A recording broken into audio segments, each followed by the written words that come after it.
None of them ever left a university laboratory. They volunteered to take the psychedelic ingredient that puts the so-called magic in certain kinds of mushrooms. And now there's a surprising follow-up. CNN's Carol Costello joins us live with the results. Carol, what's happening now? Well, John, maybe the hippies of the 60s weren't just on something. Maybe they were onto something. Scientists at Johns Hopkins now say magic mushrooms really can expand your mind, producing a kind of religious experience.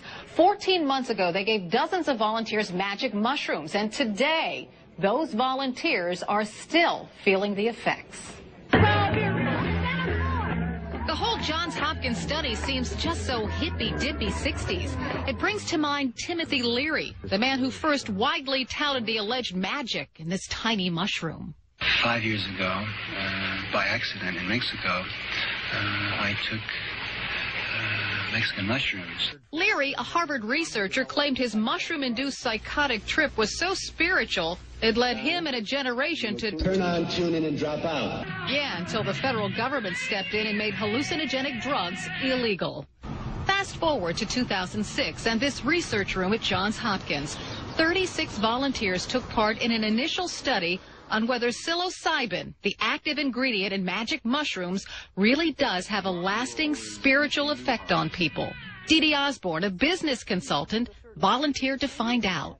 It's a beautiful feeling. I've not felt anything like that before.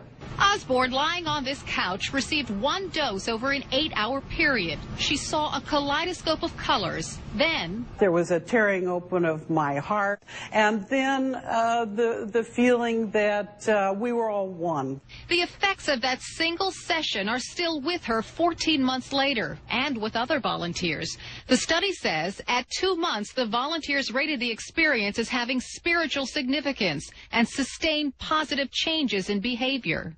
Most people had experiences that really looked quite indistinguishable from classically occurring mystical type experiences. The study is nothing like those done in the 60s. They're far more controlled. The goal is to explore whether this drug could prove therapeutic to those terminally ill. Volunteers who are under psychological distress secondary to a cancer diagnosis. And the thought here is that an experience of this type, primary mystical experience, might well alter the course and the perception that the individual has of their disease process and quality of life. As for those volunteers who took that long, strange trip on Johns Hopkins' couch, the study says most have no regrets and feel their world is a better place because of it. Well, guess what? We've got another drug. It is synthetic, and it makes you love everybody. It's called ecstasy. Now, who doesn't want to take ecstasy? You know, when I think about it, that first time, it was like 2.5 hours of complete and utter rest. Rest from worry, rest from anxiety. You can walk up to perfect strangers and have a conversation with them like you've known them your entire life. You smile at people and they smile back. Like, you just feel like part of something, like everyone loves you and you love everyone else. My 19th birthday party, I had like 15 of my closest friends, and we all did it, and we all just sat in a room and just bonded, and everybody like opened up and shared and gave massages to each other, and it was still, if I look back, probably the best birthday I've ever had. This morning, the Drug Enforcement Administration is announcing its intention to place the drug known as MDMA, or by the street name ecstasy, under emergency controls in Schedule 1. I've taken MDMA 100 times over the last 20 years. I feel fine. There are millions of people who have taken MDMA and don't obviously look brain damaged. Somehow in our culture, we've developed this belief in science so much so that we ignore the evidence in front of our own eyes. When I read some of the stuff that's printed by the government these days about ecstasy, I just laugh. I just break up laughing. I mean, you know, I've read that one pill can cause Parkinson's disease and things like this, and it's like, wow, I know thousands of people that have taken thousands of them, and I don't know anybody that had Parkinson's disease. I mean, it's embarrassing to be in your 30s and be afraid to go into your house, you know, or to be alone in your house. She was diagnosed with post-traumatic stress disorder, but nothing helped her until she met Dr. Michael Mithoefer, who was researching MDMA as a part of therapy. MDMA, of course, is better known by its street name, ecstasy. Take a look here, at least 99 different types of pills, as you see right there. When taken, it causes the brain to be flooded with neurotransmitters, especially serotonin, and that's the key to our moods and our emotions. Some doctors say it's the well-known effects of ecstasy, open alertness, euphoria, calmness, that could prove useful when it comes to therapy. Mithoefer's pilot study involved 21 patients. Those getting MDMA with therapy saw more improvement in their mental well-being than patients who got a placebo. Just as important, there were no major side effects. Some illicit ecstasy users run into problems like a rapid heart rate and depression.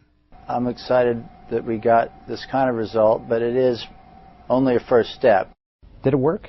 I'd say absolutely. I'm just going, wow, I can't believe I had this in my head. I can't believe it's in me. I had recurrent dreams since I was a little kid. It's like I'd be walking through a house and the lights would turn out, and then this force would overwhelm me. After the MDMA, I fought it once, and it never happened again.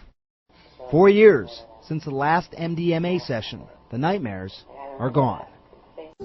I don't think there's any doubt that some people have been scared away from MDMA use by what they've been told. They saw that picture of holes in the brain and they said, okay, not my brain. So I think that the propaganda effort has had its impact. The U.S. government's claim that ecstasy causes devastating, irreversible brain damage was a dramatic exaggeration of the risk. And remember Dr. Riccardi's 2002 study, the one that claimed humans could develop Parkinson's disease from one common recreational dose of ecstasy? This dire warning was based on experiments performed on monkeys, injected with what Dr. Riccardi claimed was ecstasy. Other items in the national news tonight. One of the country's leading researchers into the effects of the drug ecstasy has admitted a major flaw in his research. Dr. George Riccardi of Johns Hopkins University has retracted a study published last year which claimed that a single night of using ecstasy can cause serious brain damage and even Parkinson's disease. Dr. Riccardi admitted he mistakenly gave methamphetamine, a far more toxic substance than ecstasy, to the monkeys he used in the study. The government has been determined to stop the spread of ecstasy by making dramatic claims about brain damage that are exaggerated and unconvincing. And the ecstasy users we talk to are simply not listening. It's called dimethyltryptamine. It's produced by your pineal gland. It's actually a gland that's in the center of your brain. It's the craziest drug ever. It's the most potent psychedelic known to man. Literally, but the craziest thing is about it, it's natural, and your brain produces it every night as you sleep. This leaf here is the chacruna leaf, and this vine here is the ayahuasca vine. And the two of these together are what make the magical brew and the healing medicine that we drink in the ayahuasca ceremonies. It's a human neurotransmitter. It exists in every single one of us, and yet it's one of the most illegal substances in the world. It's more illegal than heroin. It's just as illegal as it is the most illegal substance you could possibly get. Yet it exists in almost every ecosystem. It's in grasses and animals. It's the pineal gland that produces it. Literally, is your third eye. In reptiles, it actually has a retina, a cornea, and a lens. When we increase this compound inside of our brain, what we're really doing is increasing awareness. We're increasing our connection with Source. We're empowering ourselves, and we're actually acting